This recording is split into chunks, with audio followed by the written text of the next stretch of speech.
Welcome back to Behind the Caution Tape. I'm your host, CrashLit, and today I'm super excited for this special episode.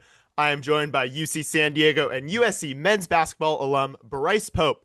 Make sure to follow him on Instagram at Bryce Pope1. Bryce, welcome to the show. I'm super excited to have you on.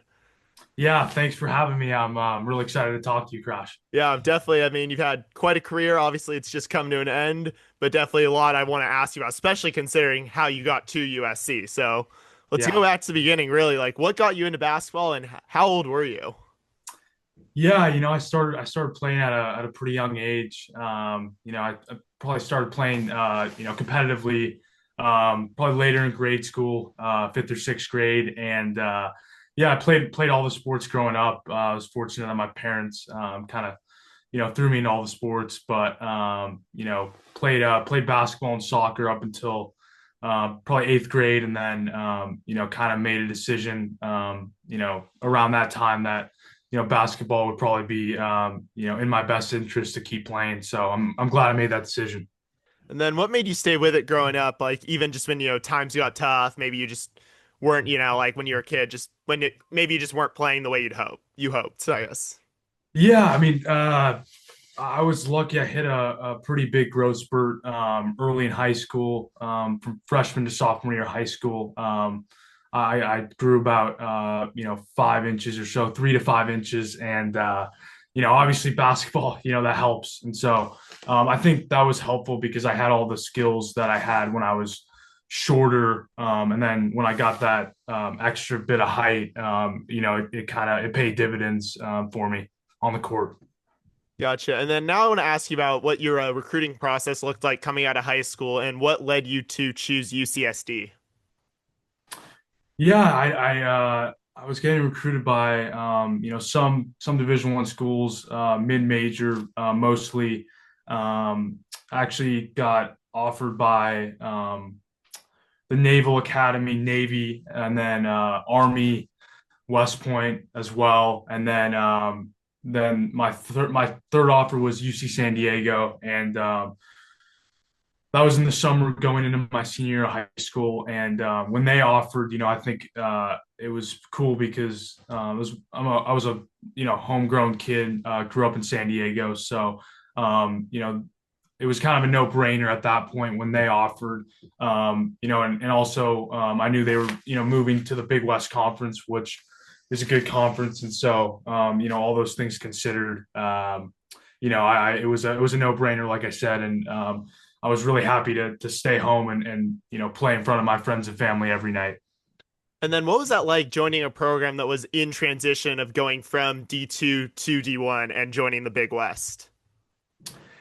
Yeah, it was interesting, because also my first year playing was the COVID year as well. So that was a tough year. We had a lot of games canceled, a lot of ups and downs, and I remember being in my apartment. I think it was probably 2 or 3 p.m. the day of a 7 p.m. game, and I got a text message that said our game was canceled. So yeah, that COVID year was really tough, and especially for us being new to the Big West Conference, it was difficult. It was hard to stay motivated at times, but I knew if I kept with it, and me and my teammates kept with it, we could build UC San Diego into a great program, which it has now become. And then you redshirted your first year when you got there at UCSD, which was that COVID year. But then coming out of COVID, you started seeing more playing time and getting to play. What was that kind of like? Just getting to play more, kind of as like you kind of worked as you got older and were with the program longer. It was super cool. I think like you said, during COVID, I was working really hard on my game, and probably wasn't you know it wasn't showing to the, I guess, public as much because we had so many games canceled and people just couldn't go. Like a lot of times our games would have no people at them because of like California restrictions for sporting event attendance. And coming out of that first year after COVID, it was really cool to play in front of bigger crowds. And I think my first game after that year was the we played at the University of California in Berkeley, and we actually won that game on the road at Berkeley. So that was like my first real kind of college game with fans. So that was a really cool moment. Gotcha. And then obviously you had quite a lot of accomplishments at UCSD, most notably finishing fourth all time in scoring as a Triton, and then also winning the Lou Henson Award during your final year there. So, what was it like for you to just, like you said, like kind of contribute during your time there? And what was it like, kind of just seeing yourself be one of like the best players in program history there? Yeah, it was really cool. I'm grateful to, play under some really good coaches there, and they kind of, gave me a big leadership role pretty early on, which I think gave me a lot of confidence, on the court as well as off the court. But yeah, I would say my last couple of years, I really started to hit my stride and gain a lot of confidence, and realized I could be um, one of the best players in the Big West Conference. So that was really cool to see.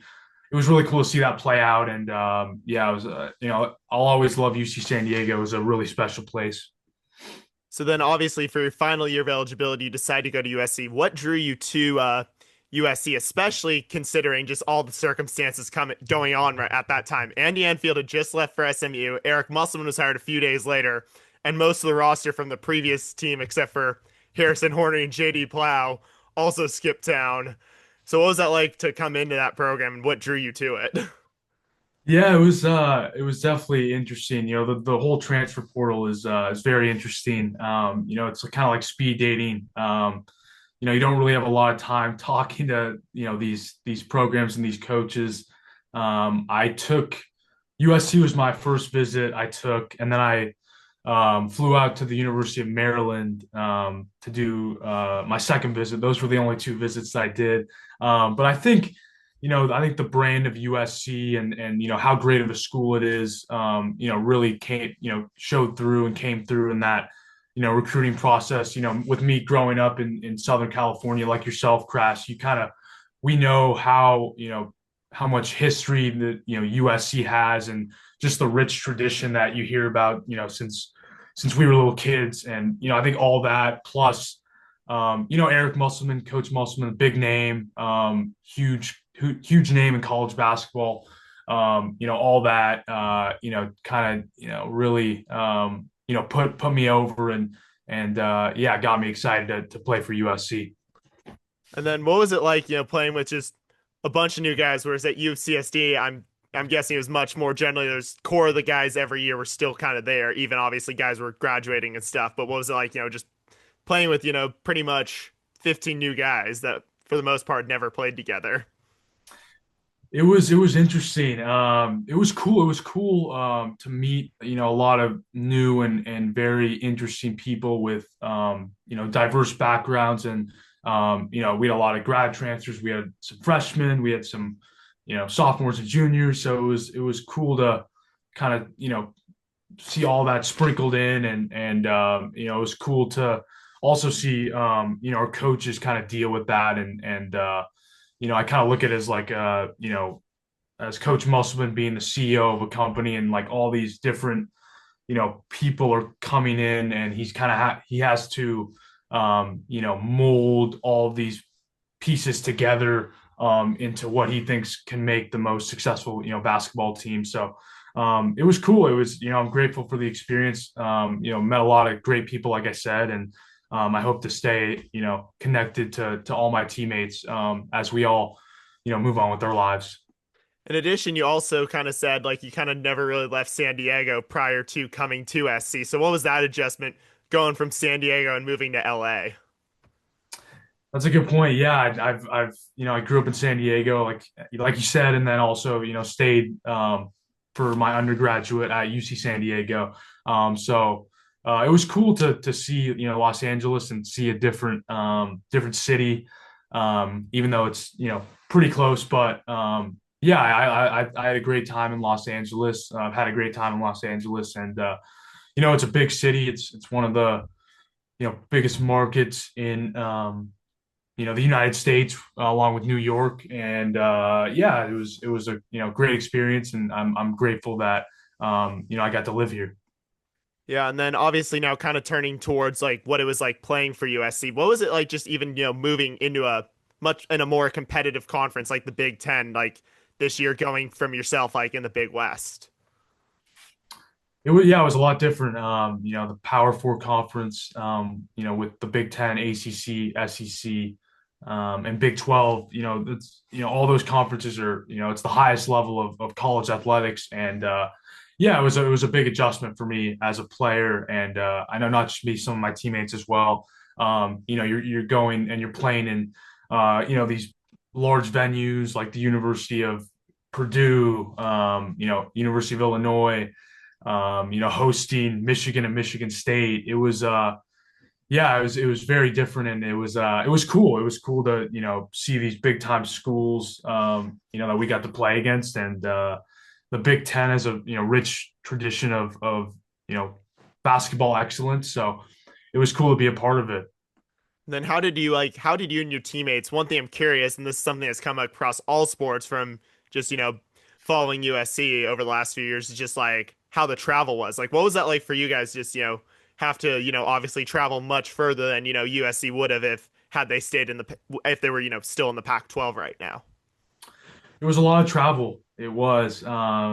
It's nice that we fly private, which helps with that. But nonetheless, yeah, it's there's jet lag involved. You know, Getting in late at night and having to stay in a hotel and then practice the next morning. Yeah, there was a lot of logistical, things that I think puts the West Coast schools at a little bit of a disadvantage with, USC, UCLA, Oregon, and Washington. So, yeah, it was a lot, and then also juggling academics with that as well. That extra travel leads to more, scheduling conflicts when it comes to our academic schedule. And so, yeah, it was a lot to deal with, but like I said, getting to fly private definitely helps with that. And then how did you manage when you were in college, both I guess UCSD and USC? How did you manage the academic load? It was difficult first getting into college. I had to adjust to it a lot. It's a lot different than high school in that respect. But I think once you get a few months on your belt, it gets easier, and you just kind of start to manage your time better, and you gotta allocate a certain amount of time towards your sport, your basketball, and then also your academics, and then also have some time for social life as well. So I think just juggling all those things becomes easier as you go through college. I was definitely interested to hear you ask you about that just because you brought it up as you were talking about the travel. But now I want to ask, like, what did you learn about yourself this past year with USC, especially given you weren't maybe playing as much as you might have liked and were on the bench more compared to your time at UCSD? Yeah, I think it was good for my development as a person, and I think it'll be good for me moving into the business world. I think kind of coming at it from a different perspective at times. When you're not playing as much, I kind of looked at it more as like a coach and trying to give advice to teammates, and trying to get in on the coaches huddles and the coaches meetings, and just being a professional, and talking to the coaches about what they see we can do better as a group, and maybe why we're not having success in certain areas as a group. I think all that was very beneficial, and also just staying enthusiastic. It's a good metaphor for life. When things maybe aren't going the way you expected, can you still be enthusiastic, be energetic, be supportive of your teammates, be the first guy out to high five all your teammates, show a lot of energy on the bench. I think that was something that I looked at as a challenge, and I think I did a good job of that. And then how do you think you like kind of building on that? How do you think you grew as a player in person? And like you mentioned, there were some tough moments throughout the season, especially kind of near that final stretch at the end. But how do you feel you grew kind of even with those tougher moments and struggles the team endured this year?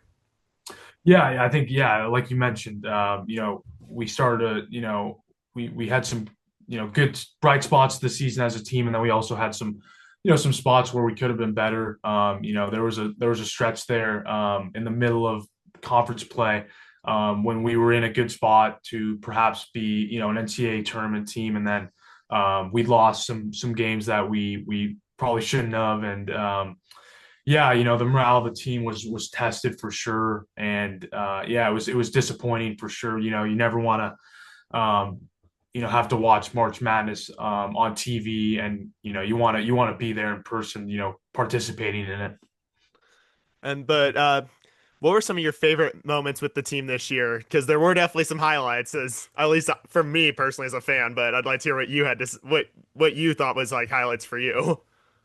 There were a few of them. I think the win at home against Michigan State, a top 10 nationally ranked team, was very exciting at home to beat a team like that with the caliber of Michigan State and Tom Izzo, and that was really cool to beat them, and the fans were going crazy, and I remember I think it was Josh Cohen and Harrison Hornery went up in the stands and took some pictures with all the student section, and I know you were front and center, and then also winning at on the road at Illinois, who was a top 15 ranked program in the country, was also very cool as well. So those two moments were very cool to be a part of, and shows that USC has a lot of potential in the Big Ten Conference.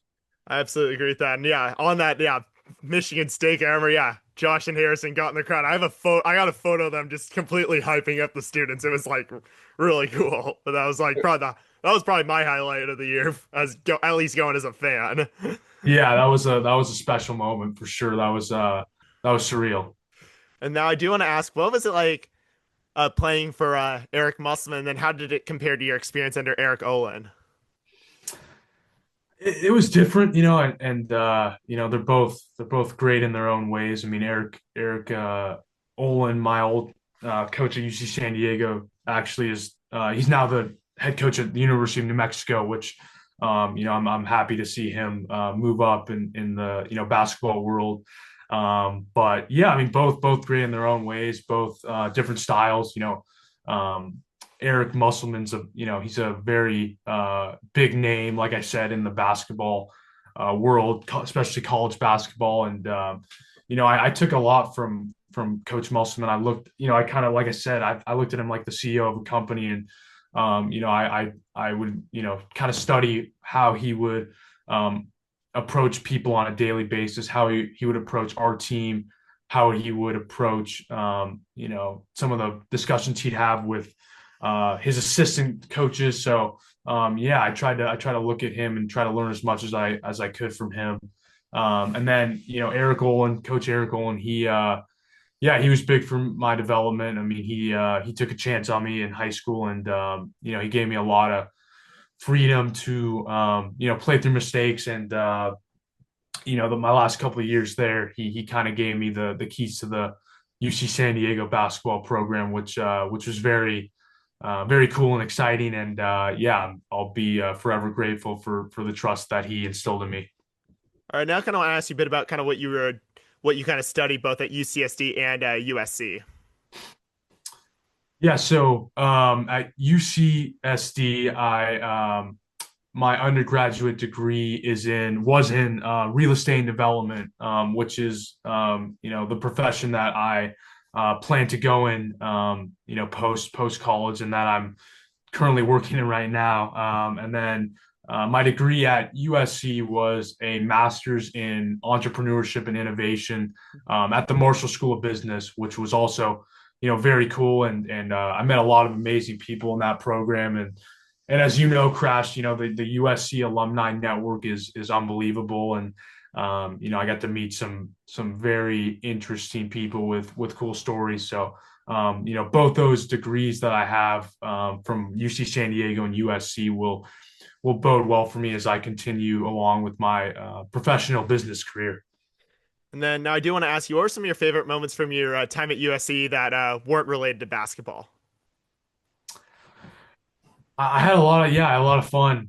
It was, it was cool to meet people like yourself, and just it seemed like everyone I met had a such a unique and interesting story, and they were just I feel like the campus at USC just has such a energetic vibration to it, and all the professors, all the students, all the faculty that I met at USC were just so, I was blown away by all of them. And yeah, I mean, it was surreal to be walking around USC every day, and there were times where I was like, wow, I'm a student athlete at USC. Like that's pretty cool that I've gotten to this point. And now I do want to ask you about going to watch UCSD play Michigan in March Madness a few months ago. So like, what was that like for you to go watch them and like in their first year eligible to qualify for the NCAA's, and then kind of what was that like, cheering on your undergraduate alma mater from the stands, but just not being able to, suit up alongside those guys? I'm really happy for them, and all all those guys on the team are all friends of mine, and they all most of them were on my team last year and years prior. So yeah, it was surreal to see them playing in that big of a game with that atmosphere, and playing against the Big Ten champs, University of Michigan, and the game coming down to the wire. It looked like UC San Diego might win at one point down the stretch. So it was surreal, and I'm happy for all those guys. And yeah, I mean, obviously, I would have liked to be able to maybe put on a jersey and suit up in that game, but like I said, I'm happy for those guys, and they deserve it. All the coaches, as well.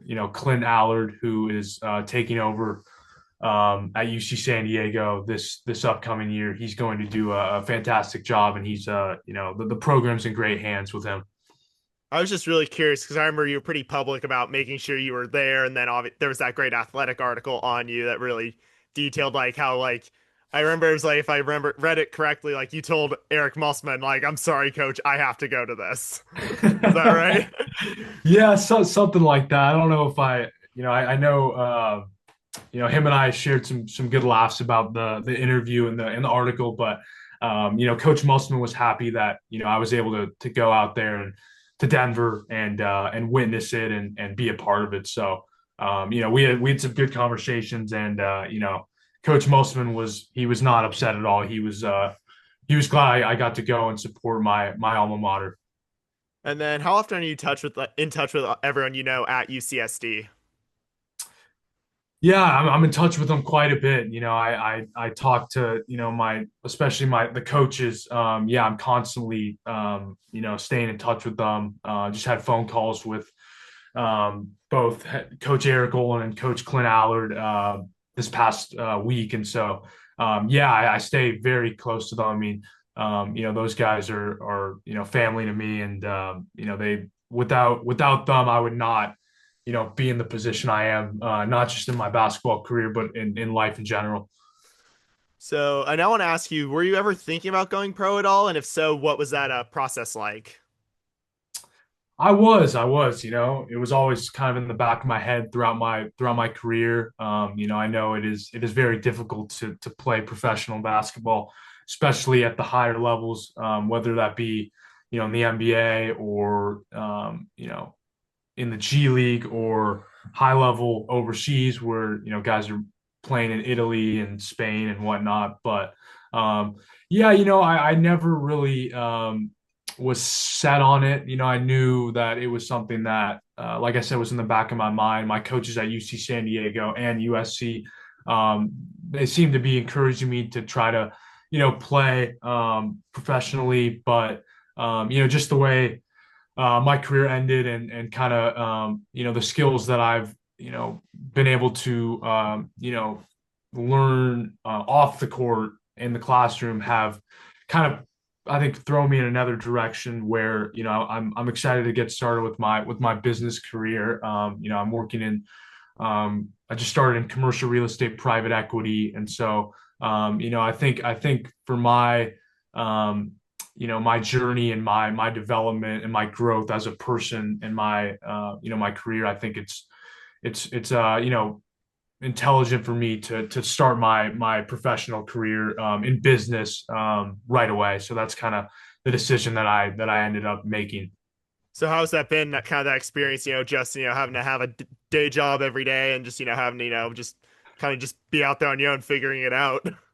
It is, yeah. I mean, Crash. I mean, yeah, you hear like guys, not just student athletes, but friends of both of ours that graduate from USC and then go out into the real world. I mean, it is different. It's an adjustment, but I think it's one that I'm ready to make. I have some good mentors that are in the profession that I'm choosing to go into that are helping me adjust to it. And I think the most important thing for me is to take all the skills that made me a great athlete and use those to make me become very successful in business. So that's kind of the approach and outlook I'm taking.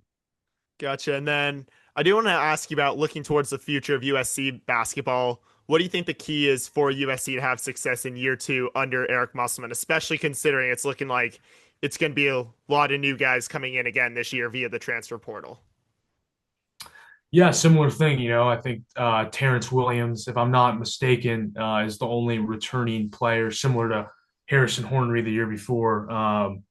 But I think there's some promise. Coach Eric Musselman has done a good job. He's gone out and recruited some very high level recruits from the transfer portal, and then also in high school as well with Elijah Arenas. And so I think there's a lot of promise. I think year two under Coach Musselman could be a very successful year, and I could see that group making March Madness and perhaps winning a game or two in March Madness as well.